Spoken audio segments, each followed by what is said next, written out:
দেখি যে পরস্পরকে নস্যাৎ করবার যে একটি রাজনীতি আমরা দেখে অভ্যস্ত, বিশেষত গত 20 বছর যদি ধরেন, বিশেষ আওয়ামী লীগের 17 বছরের শেষ 12 বছরে তো বিরোধী পক্ষকে দাঁড়াতেই দেওয়া হয়নি।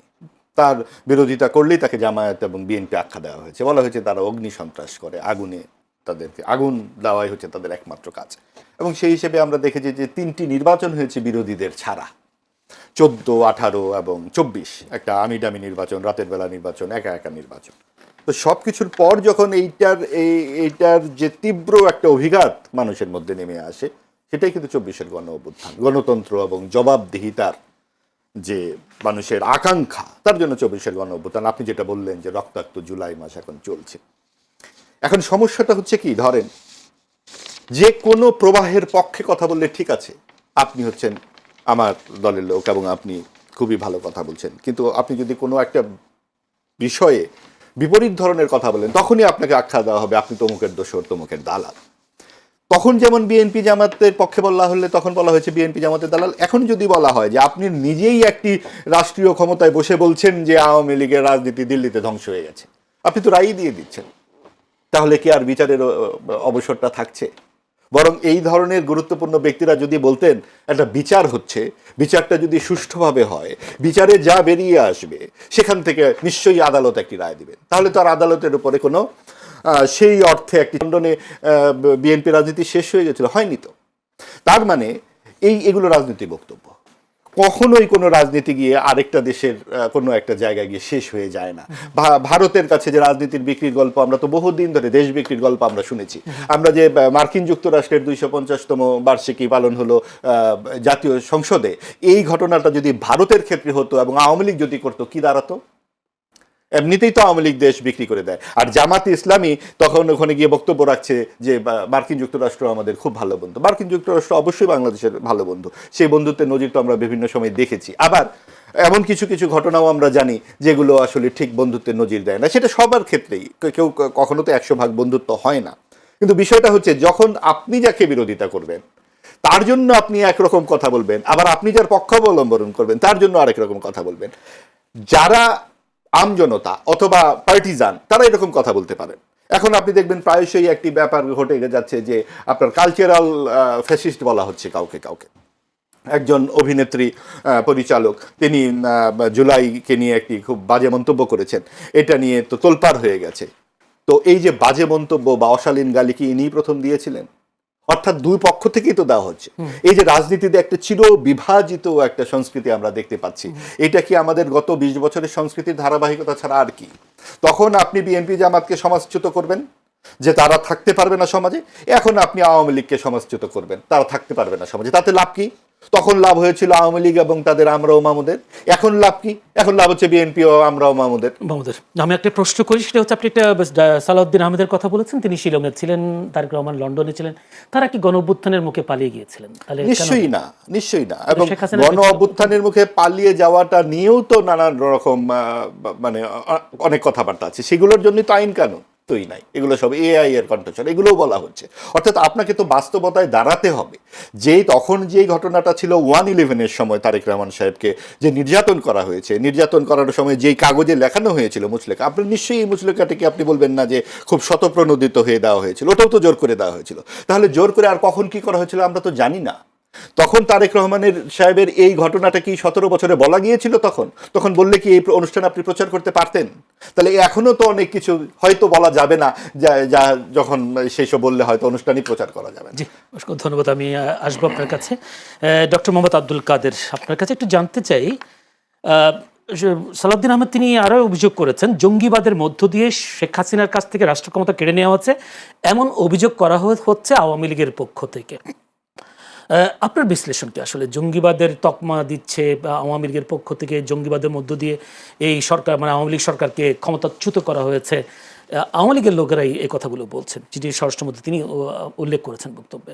আপনার কি মনে হয় আসলে জুলাই অভ্যুত্থান কি আসলে জঙ্গিবাদের ছিল, বিষয়টা ছিল, নাকি আসলে একটা নতুন করে একটা যদি ষড়যন্ত্র করা যেত তাহলে তো বিদেশ থেকেই গণ অভ্যুত্থান হয়ে যেত, তাহলে তো আর মানুষকে এইভাবে 24-এর গণ অভ্যুত্থানে দলমত নির্বিশেষে তাদের রাস্তায় নির্দেশে নামতে গণ হয়। অভ্যুত্থান হয়েছে বললেন, তো সেটাও তো বললেন স্বরাষ্ট্রমন্ত্রী। ঠিক আছে, সেটা তাদের দাবি, কিন্তু আমরা তো দেখেছি কিভাবে গণ অভ্যুত্থান হয়েছে, সেটা নিয়ে তো নানান বক্তব্য আছে। কেউ কেউ কেউ তো দাবি করবেই যে আমরাই করেছি, সেটা এনসিপিও করছে, তারাই সব করেছে, জামাতও করছে যে তাদেরই ছিল, যে যার মতো করে বলছেন। কিন্তু আপনি দেখুন, আপনি যদি একটু নৈর্ব্যক্তিকভাবে দেখুন, বা এই যে বললেন যে রাজনৈতিকভাবে পরাজয় হয়েছে আওয়ামী লীগের, এই প্রথমে কি একটি দল আমাদের দেশের মানুষের উপরে গণহত্যা চালালো? জামাতের ভূমিকাটি কি? চালনি বলে সুই তোর পেছনে ফুটো। তো সালাউদ্দিন সাহেব সহ আমাদের কাদের ভাইরা জামায়াতে ইসলামের কথা ভুলে যান কেন? পুরো দেশের বিরুদ্ধে দাঁড়িয়ে পড়লো একটি দল, 30 লক্ষ মানুষের মৃত্যুর কারণ হয়ে দাঁড়ালো, এবং 16ই ডিসেম্বর বাংলাদেশের যে আত্মসমর্পণপত্র পাকিস্তানের সাথে যুদ্ধের, সেখানে লেখা আছে সিভিল আর্ম ফোর্স। এই সিভিল আর্ম ফোর্স হচ্ছে জামাতে ইসলামী, আল বদর, আল রাজাকার। তারা যখন এইভাবে রাজনীতি শুধু করতে পারে না, দেশের জাতীয় সংসদে প্রধান বিরোধী দল হিসেবে আবির্ভূত হয়, এবং তারা রাজনৈতিকভাবে সেই দলটির কি বিচার হয়েছে? কাজেই এইসব কথা বললে তো হবে না। এবং কয়েকজনের ফাঁসি হওয়া আর রাজনৈতিকভাবে দলের বিচার হওয়া, এখানেও তো কয়েকজনের নিশ্চয়ই বিচার হচ্ছে। শেখ হাসিনার ফাঁসির দণ্ড হয়েছে, সেটা কার্যকর করার দায়িত্ব সরকারের, কিংবা এটা নিয়ে যদি আরো তদন্ত হয় এটা সরকার জানাবে। এবং সবচেয়ে বড় কথা, অন্তর্বর্তীকালীন সরকার তো এই বিচারের মধ্যে নানান রকম প্যাচগোছ লাগিয়ে দিয়েছে। আপনি দেখুন, এই যে কয়েকদিন আগের একটি খবর, যে 71-এর বিরোধিতার দায় থেকে জামাতকে বাদ দিতে চেয়েছিল অন্তর্বর্তীকালীন সরকার। 3 জুলাইয়ের খবর এটি, একটি পত্রিকায় এসছে। খবরটি কিভাবে এসছে, আপনি এটা তাদের যে মন্ত্রী ছিল, উপদেষ্টা ছিল ফারুকি আজম, সেটা সকলের অজান্তে এটা পাশ করে ফেলেছিল, কিন্তু মুক্তিযোদ্ধা কাউন্সিলের যারা সদস্য তারা এটা আটকে দিয়েছে, যে জামাতকে বাদ দিয়ে আপনারা এটা করতে পারেন না। অর্থাৎ অন্তর্বর্তীকালীন সরকার একেবারে চেষ্টা করেছে জামাতকে সহি করে যেতে। তো সহি করবার দায়িত্ব তো কোনো সরকারের নয়, এমনকি বিএনপিরও দায়িত্ব নয় আওয়ামী লীগের সহি করা। এটা আওয়ামী লীগকেই আইনের যেই সমস্ত বিধিবিধান আছে তাতেই তাদের প্রমাণ করতে হয়। কিন্তু একদম একটা ফ্যাসিস্ট বলে শেখ মুজিব সাহেবের 8 বছরের শিশুটি সহ 22 জনকে মেরে ফেলতে হবে। তো এইটা কি কোনো মানবাধিকারের সাথে কোথাও যায়? তার মানে এখানে কোনো একটা আদর্শ আছে, যাতে 8 বছরের শিশুটি সহ তার যা পেয়েছে সামনে সবাইকে মেরে ফেলতে হবে। সেই আদর্শটা কি? এত শক্তিশালী আদর্শটি কাকে বলে? সেই আদর্শটি তো তিনি বাস্তবায়ন করতেও পারেন নাই, প্রয়োগই করতে পারেননি। 75-এর 6ই জুন তা পাশ হয়েছিল বাকশাল নামে, 1.5 মাসের মাথায় তাকে মেরে ফেলা হয়েছে। 1.5 মাসের মধ্যে নিশ্চয়ই তিনি লক্ষ লক্ষ মানুষ মেরে ফেলেননি। এই দেশের মানুষই তিনি, এই দেশের প্রধান নেতা তিনি মুক্তিযুদ্ধের, এবং এই দেশের মানুষকে তার মারার তো কোনো দরকারই নাই। যেই জাসদের কথা বলা হয় 30,000 জাসদ, সেই জাসদই তো এখন তার পরবর্তীতে আমরা দেখেছি আওয়ামী লীগের সাথে গাঁটছড়া বেঁধে রাজনীতি করছে। তারাই তো স্বীকার করে না যে তাদের কর্মীদের মেরেছেন। তাহলে তাদের কর্মীরা মেরলে তারা একসাথে কি করে সবকিছু করছে, রাজনীতি করছে ইত্যাদি। অর্থাৎ এই জায়গায় একটি বয়ান দেওয়া হয়েছে, পাকিস্তানটাকে ভাঙলো কেন? এই ভাঙাটাই হচ্ছে সবচেয়ে প্রধান দোষ বঙ্গবন্ধু শেখ মুজিবুর রহমানের। তারপর দেখুন যে এই যে এত মানবাধিকারের কথা বলা হয়, জেল হত্যাকাণ্ড যে 4 জন মারা গেলেন, 4 জাতীয় নেতা, সেটা কি আপনি কোথাও দেখেন? কোথাও আলোচনায় শোনেন? এগুলো কোনো হত্যা নয়। হত্যা নয় হুমায়ুন আজাদের হত্যা, হত্যা নয় 13 জন ব্লগারের হত্যা, কারণ মুক্ত মতের বিরুদ্ধে মারলে এটা কোনো হত্যা নয়। এবং এই যে বিষয়গুলো আপনি যখন কিছু বেরিয়ে আসতে হবে, এবং বেরিয়ে আসতে হলে আমাদের নির্মোহ একটি অবস্থানে থাকতে হবে। এখন কেন আওয়ামী লীগের নামটাই অনেকে শুনতে পারেন না? একটি মাত্র কারণ হচ্ছে যে একটি স্টেককে সরাই দিতে হবে সমাজ থেকে। এত বড় একটি স্টেককে সরাই দিতে পারলে আমরা এবং মামুদের একটি গণতন্ত্র তৈরি করা সম্ভব হয়, যেটা আওয়ামী লীগ করেছিল। আওয়ামী লীগ 12 বছর এই দুঃশাসনই করেছিল, আগামী 12 বছর তাই বলে আমরা দুঃশাসন করবো, এটা হতে পারে না। এবং এই জায়গাটিতেই যখন আপনি কথা বলবেন, তখনই আপনাকে বলা হবে আওয়ামী দোসর। আওয়ামী দোসর হয়ে আমরা তো ভাই আওয়ামী লীগের হয়ে কোনো মিছিলও করতে চাচ্ছি না, কোনো মন্ত্রিত্বও চাচ্ছি না, কিছুই চাচ্ছি না। শুধু বলছি আপনি বিচারটি করেন। আপনি একদম যেইভাবে বিচার করবেন, আন্তর্জাতিক মান বজায় রেখে আপনার বিচার করুন। আপনি কেন যুদ্ধাপরাধী ট্রাইব্যুনালে এই জুলাই হত্যাকাণ্ডকে যুক্ত করলেন? এবং আপনাদেরই উপদেষ্টারা যখন স্নাইপারের কথা বলছেন, সেটাকে আপনারা ধামাচাপা দিতে যাচ্ছেন। আপনাদেরই লোকজন যখন মেটিকুলাস ডিজাইন বলছেন, সেটাকে আপনারা ধামাচাপা দিতে যাচ্ছেন। ধামাচাপা দেবার রাজনীতির তো কোনো সুফল মেলে না। এবং মেলে না বলেই আপনি আজকে দেখুন যে এই যে ঋণ খেলাপির কথা বলা হয়, অন্তর্বর্তীকালীন সরকার 18 মাসে 4,50,000 কোটি টাকার বিশেষ ঋণ নিয়ে জাতির কাঁধে দিয়ে গেছেন। তারা কোন কাজটি করেছেন উন্নয়নের? এই ঋণটি তারা কেন নিলেন? আজকে দেখুন যে জুলাই জাদুঘরের যে উদ্বোধনী নিয়ে কথা হচ্ছে, এই সংস্কৃতি উপদেষ্টা কোথায় আছেন এখন জানি না, কিন্তু ফেসবুকে খুব সরব কালচারাল ফ্যাসিস্টদেরকে উনি খুবই আক্রমণ করছেন। সাংবাদিকদের উপরে তার খুব রাগ। সাংবাদিকরা নাকি আওয়ামী হয়ে এখন আওয়ামী পুনর্বাসনের চেষ্টা করছেন। কেউ কাউকে পুনর্বাসন করতে হয় না, সত্য এমনিতেই পুনর্বাসিত হয়। আপনি যখন 110 কোটি টাকা খরচ করছেন জুলাই জাদুঘরে, কোন রকম স্থাপনা ছাড়া, বিল্ডিং তৈরি হয় নাই, কিচ্ছু হয় নাই, গণভবন তো ছিলই, একটা বিশাল রাজকীয় গণভবন, সেইটাতে আপনি 110 কোটি টাকা কোথায় খরচ করলেন? সেটা কিন্তু টেলিভিশনে অলরেডি রিপোর্ট এসেছে, এবং সেখানে বলা হয়েছে যেই প্রতিষ্ঠানকে কাজ দেওয়া হয়েছে সেই সাংবাদিক গিয়ে দেখেছেন ওখানে ব্যাটারি বানানো হয়, ওই সিএনজির ব্যাটারি বানানোর এক কোম্পানিকে কাজ দিয়ে রেখেছেন, এবং তিনি চাকরি দিয়েছেন 70 জনকে।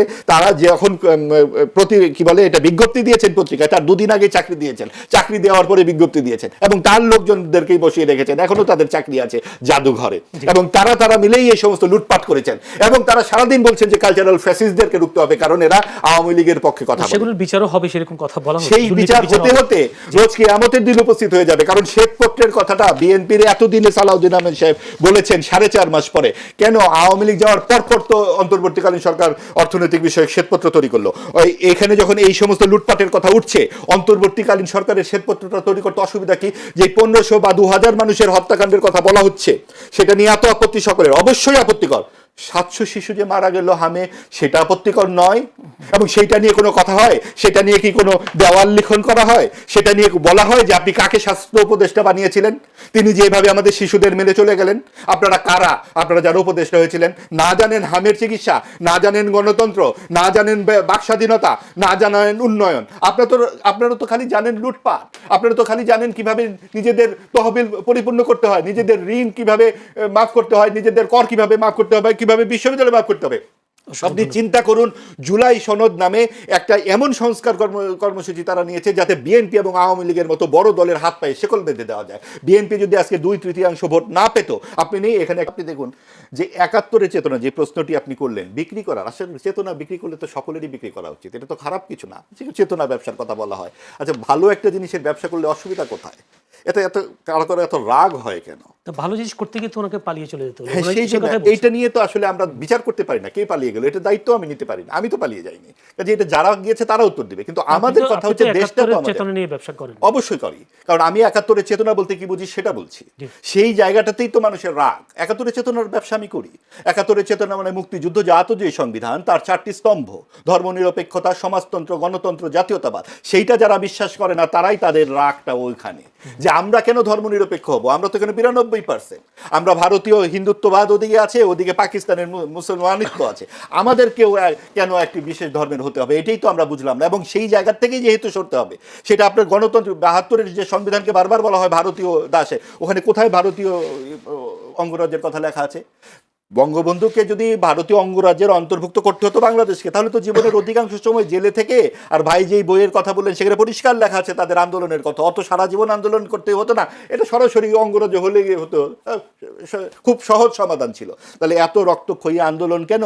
এবং সপরিবারে সেই শিশুটি সহ 22 জনের মৃত্যুবরণ করলো। ভাই বলেন এটা তার আওয়ামী লীগের লোকেরাই মেরেছে, এই ফারুক, ডালিম এবং এই সেনাবাহিনীর সব সদস্য আওয়ামী লীগের লোকেরা, এবং এই সমস্ত সেনাবাহিনীর যে উচ্চাভিলাষ, এই সবই আওয়ামী লীগের লোকেরা। আবার রক্ষী বাহিনীর অত্যাচারের জন্য নাকি মেরেছে। কাজে আপনি দেখুন একই মৃত্যুর ব্যাপারে কত রকম বয়ান তাদের, একবার বলে দুঃশাসন, একবার বলে ফ্যাসিস্ট, একবার বলে আওয়ামী লীগের লোকেদের ষড়যন্ত্র। আসল কথাটা হচ্ছে পাকিস্তানটা ভাঙলো কেন? না ভাঙলেই তো আমরা পেয়ারের পাকিস্তান, পাক সাত জমিন সাত বাদ গাইতে পারতাম। ওই মূল রাগটা থেকেই, এবং সেই যে আপনার 72-73 সালে তাদেরকে মাফ করে দেওয়াটা এই জামাত শিবিরকে, সেটাই হয়েছে এই মুক্তিযুদ্ধের পক্ষের কাল। এবং তারপরে যেটা হয়েছে আপনি দেখুন, 96 থেকে 2001 পর্যন্ত, অথবা বিএনপির 2 শাসন, আপনি দেখুন যে বিএনপির সময়, বিশেষ করে রাষ্ট্রপতি জিয়াউর রহমানের সময়ে 15 খণ্ড মুক্তিযুদ্ধের দলিল লেখা হয়েছে। ওখানে অনুপঙ্খভাবে বঙ্গবন্ধু সহ সকলের বর্ণনা কিন্তু আছে। ব্যক্তিগতভাবে জিয়াউর রহমান বা বেগম খালেদা জিয়া কখনোই, এমনকি তারেক রহমান সাহেব পর্যন্ত, বঙ্গবন্ধু সম্পর্কে দেখবেন কোনো রকম আপত্তিকর শব্দ ব্যবহার করেন না। বরং জিয়াউর রহমান সাহেবের একটি নিজের লেখা প্রবন্ধ আছে, একটি জাতির জন্ম, যেটা 1972 সালে 16 ডিসেম্বর দৈনিক বাংলায় প্রথম প্রকাশিত হয়, সেখানে তিনি লিখেছেন আমাদের জাতির পিতা বঙ্গবন্ধু শেখ মুজিবের অনুসারী বলে আমাদেরকে পশ্চিম পাকিস্তানের সেনা সদস্যরা ভারতের অনুচর এবং দালাল বলতো। এই ভারতের অনুচর দালাল এখনো আমাদেরকে বলা হয়, কারণ আমরা সেই মুক্তিযুদ্ধটাকে ওন করি এবং সেই মুক্তিযুদ্ধের চেতনা আমাদের এখানে আওয়ামী লীগ নষ্ট করেছে এই আপনার 2013 সাল থেকে 2026 সাল পর্যন্ত। কারণ মুক্তিযুদ্ধের চেতনায় নাই যে আপনি রাতের বেলা ভোট করবেন। মুক্তিযুদ্ধের চেতনা মানে হচ্ছে গণতন্ত্র এবং জবাবদিহিতার শাসন। সেই জায়গায় আপনি ভোটই শুধু করেননি, তিনি কৌমি জননীয় হয়েছিলেন, তিনি সাম্প্রদায়িক শক্তিকে উস্কানি দিয়েছিলেন এবং তিনি বিরোধী কোনো মতকে জায়গা দেননি। সেই জন্যই 24-এর গণ অভ্যুত্থান এটা এই মানুষ রায় দিয়েছে। সেখানে মুক্তিযুদ্ধকে কেন ভিলেন বানানো হয়? মুক্তিযুদ্ধকে ভিলেন বানায় কিন্তু সাম্প্রদায়িক শক্তি। তারা এটার সম্পর্কে এত বাজে বাজে কথা বলে, এমন কিছু কথা বলে তরুণ প্রজন্মকে বিভ্রান্ত করছে। এই বিভ্রান্ত বাংলাদেশের হৃৎপিণ্ডকে ক্ষতিগ্রস্ত করছে। আমাদের এই বাংলাদেশ একটা অসাম্প্রদায়িক ধর্মনিরপেক্ষ বাংলাদেশ। সকল দল মত নির্বিশেষে এখানে একসঙ্গে আমাদের থাকবার কথা। ভাইয়ের সঙ্গে আমার বিরোধ হতে পারে, একটা ফৌজদারি মামলা উনি আমার বিরুদ্ধে দিতে পারে, আমি দিতে পারি, সেটার জন্য একটা কেস হতে পারে, বিচার হতে পারে, কিন্তু আমি বলতে পারি না যে আপনাকে পিতার সম্পত্তি থেকে আমি বঞ্চিত করলাম। এই পিতার সম্পত্তি থেকে বঞ্চিত করার চেষ্টা আওয়ামী লীগও করেছে বিএনপিকে। এখন বিএনপি দেখছে যে এখন তো একটা সুবিধাজনক সময় এসছে, আমরা মিলে যদি থাকি। জামাত তো এখন ধরেন বাংলাদেশের সাথে যদি আর্জেন্টিনা ফুটবল খেলে তাহলে আর্জেন্টিনার মনোভাব কি হবে, আর ব্রাজিলের সাথে খেললে কি হবে। বিএনপির যদি খেলতে হয় আওয়ামী লীগের সাথে তাহলে তার কি অবস্থা হবে, আর বিএনপির যদি খেলতে হয় জামাতের সাথে তাই কি হবে। তার মানে বিএনপি চায় না আওয়ামী লীগ? অবশ্যই বিএনপির জন্য সুবিধাজনক না, যেমন সুবিধাজনক ছিল আওয়ামী লীগ জাতীয় পার্টিকে বিরোধী দল বানিয়ে রাখতে। এবং এই সুবিধাজনক যে গণতান্ত্রিক চর্চা সেটা আখেরে ভালো হয় না। আপনাকে তীব্র প্রশ্ন করতে হবে, তো আপনি এই যে যেই সংসদটি দেখছেন, আপনি দেখছেন বিরোধী দলের কোনো যোগ্যতা আছে? আপনি এই যে অর্থনীতির যে বাজেটটা দেওয়া হলো, সেই বাজেটে বিরোধী দলের আলোচনা কোথায়?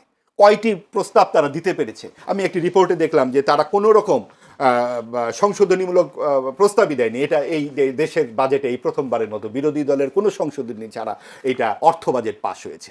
কাজেই এই যে প্রশ্নগুলো, আবার আপনি দেখুন রেজা সাহেব, যিনি রেজা কিবরিয়া বিএনপির সদস্য, তিনি কিভাবে বিশ্লেষণ করলেন বাজেট। অর্থাৎ জিনিসটা জানতে হবে তো। আপনি যখন রেজা সাহেবের আলোচনা শুনছেন কিংবা বিএনপির প্রাক্তন সদস্য রুমিন ফারহানার সমালোচনা শুনছেন সংসদে, আপনি বুঝবেন যে সংসদ ডিবেটের জায়গাটা কিরকম। আবার অন্য কমিশনে রাজি হচ্ছে না, অথবা দুদকের এখন পর্যন্ত কমিটি করতে পারলো না, আপনার বিচার বিভাগের স্বাধীনতা তারা দিচ্ছে না। এইসব বিষয় নিয়ে কি আপনি সংসদে আলোচনা শোনেন? রাজপথেও তো আন্দোলন করেছে। রাজপথের আন্দোলন তো কিছু করতেই হয় না, রাজপথ থাকে না। তার মানে বিরোধী দল হিসেবে আখ্যা পাবে না। কোথায় রাজপথের কি আন্দোলন আমরা দেখছি? চমৎকার আম বিনিময় তো আমরা দেখতে পাচ্ছি। সেখানে তো আমরা খুব একটা আন্দোলন বলতে যেটা বোঝায়, এবং আন্দোলনের আগে তো আপনাকে ডিবেট করতে হবে যে কি কারণে ভাই আপনি এটা করছেন না, কি কারণে দুদকের লোক আপনার নাই। আপনি এই যে অন্তর্বর্তীকালীন সরকারের যে সমস্ত ঘটনাগুলো আমরা বলছি, শ্বেতপত্র তৈরির কথা বলছি, কি কারণে সেটা তৈরি হবে না, এবং এটা কি বিরোধী দল কখনো দাবি করেছে? বরং পাকিস্তানের উচ্চ শিক্ষা গ্রহণে বিএনপি জামাত একমত হয়ে গেছে। আপনার কাছে আপনি বলেছিলেন যে জিয়াউর রহমানও কখনো বঙ্গবন্ধুর সমালোচনা করেন নাই, মানে বাজে কথা বলে, সমালোচনা এক কথা, আর ভাই আজে বাজে কথা, ভারতের অনুচর, কখনোই না, কখনো প্রধানমন্ত্রী তারেক রহমান বলে। কিন্তু শেখ হাসিনা তো আমাকে দেখেছে জিয়াউর রহমানকে পাকিস্তানের চর বলতে। হ্যাঁ, শেখ হাসিনা খারাপ কথা বলেছেন, সেটা প্রাপ্য তিনি পেয়ে গেছেন 24-এর গণ অভ্যুত্থানে। আমি কিন্তু কোনোভাবেই বলছি না শেখ হাসিনা খুব ভালো কাজ করেছেন, ভালো কাজ করেন নাই বলেই তো 24-এর গণ অভ্যুত্থান হয়েছে। কাজেই সেইটার দায়ের জন্য আমরাও কেন খারাপ কাজ করব, আমরাও কেন আবার আরেকজনকে খারাপ কাজ কথা বলবো? আপনি যিনি খারাপ কাজ করেছেন তার বিচার করেন, কিন্তু তাই বলে মুক্তিযুদ্ধ খারাপ হয়ে যায় না। শুক্র, ধন্যবাদ জনাব ডক্টর মোহাম্মদ আব্দুল কাদের। আমরা যতটুকু জানি 75-এর পরে এই হত্যাকাণ্ড বা 15 আগস্টের যে ঘটনা, মর্মান্তিক যে ঘটনা, সেই ঘটনার পরেই তো শেখ হাসিনাকে বাংলাদেশে প্রত্যাবর্তনের একটা সুযোগ করে দিয়েছিলেন শহীদ প্রেসিডেন্ট জিয়াউর রহমান। 81 সালে 17 মে তিনি দেশে প্রত্যাবর্তন করেছেন। এখন কি বিএনপি, এখনকার সেই প্রেসিডেন্ট জিয়াউর রহমানের দল বিএনপি কি আওয়ামী লীগকে এবার নিষিদ্ধ করার পথে হাঁটছেন কিনা পুরোপুরি? দেখুন, পলিটিক্যাল পার্টির একটা দর্শন থাকে। আপনার জামাত ইসলামের একটা দর্শন আছে যেটা ফান্ডামেন্টাল, এবং যেটা তার যে পেয়ারে পাকিস্তানের কথা বললেন সত্যি কথা। বিএনপির একটা দর্শন আছে, আওয়ামী লীগের একটা দর্শন আছে। তো বিএনপির দর্শনকে যদি আপনি বাকশাল দিয়ে সংজ্ঞায়িত করতে চান যে সব পার্টি নিষেধ করে একটা পার্টি থাকবে, যেটা 75 সালে হয়েছিল, আওয়ামী লীগের দর্শন, তাহলে বিএনপির দর্শন হলো বহুত্ববাদিতা, মানে বহু পার্টির একটা দল, এবং তারা বিভিন্ন পার্টি থেকে নিয়েছেও কিন্তু, এবং আওয়ামী লীগকে রাজনীতি করার সুযোগ করে দিয়েছে, সেটা জামাত ইসলামকেও রাজনীতি করার সুযোগ করে দিয়েছিল। তো এখন যে প্রসঙ্গটা আসছে যে একবার রাজনীতি করার সুযোগ দিয়েছে, দেওয়ার ফলে যে আপনার যা যা হয়েছে সেটা বাংলাদেশের সকল মানুষ দেখেছে এবং জুলাই অভ্যুত্থান হয়েছে। এখন আওয়ামী লীগকে কিন্তু এটা কিন্তু বলিনি যে আওয়ামী লীগের সমর্থক যারা আছে প্রচুর আছে, অস্বীকার করার কোনো কারণ নাই, প্রচুর ভোটও আছে।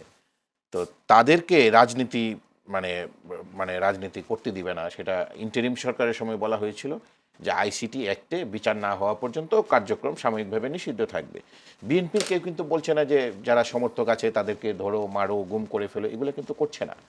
সুতরাং সেক্ষেত্রে যদি অপরাধটা করে থাকে, মাহবুব ভাইয়ের কাছে কিন্তু এটা স্পষ্ট করে আমি শুনলাম না, বা আমার বুঝার ভুল হতে পারে, যে উনি খুব দ্রুত এবং ইয়েভাবে বলে, আমি ওভাবে বলতে পারি না, যে আসলে শেখ হাসিনাকে স্পষ্টভাবে আমরা নিন্দা জানাচ্ছি কিনা, আওয়ামী লীগকে স্পষ্টভাবে নিন্দা জানাচ্ছি কিনা, এবং তারা অপরাধ করেছে কিনা। যদি আওয়ামী লীগ অপরাধ করে থাকে তাহলে অপরাধের শাস্তি হবে। রাজনীতিটা কিন্তু ভিন্ন বিষয়। রাজনীতি করতে যদি এমনও তো হতে পারে যে আদালতে ওঠার পরে আইসিটি অ্যাক্টের যে ধারা আছে সেগুলোতে পর্যাপ্ত প্রমাণ না পাওয়ার কারণে আওয়ামী লীগকে আপনার দোষী সাব্যস্ত করা গেল না, তখন তারা রাজনীতি করবে। এবং বিএনপির দর্শন এইটাই। আরেকটি কথা বলেছে যে জামাত ইসলামকে মানে জামাত ইসলাম বিরোধী দল হিসেবে যেটা জাতীয় পার্টি আওয়ামী লীগের সাথে তুলনা করেছে বা একটু আওয়ামী লীগের চেয়ে বেটার, আমি এটা মনে করি না। আমি মনে করি যে ভোটের রাজনীতিতে জামাত ইসলাম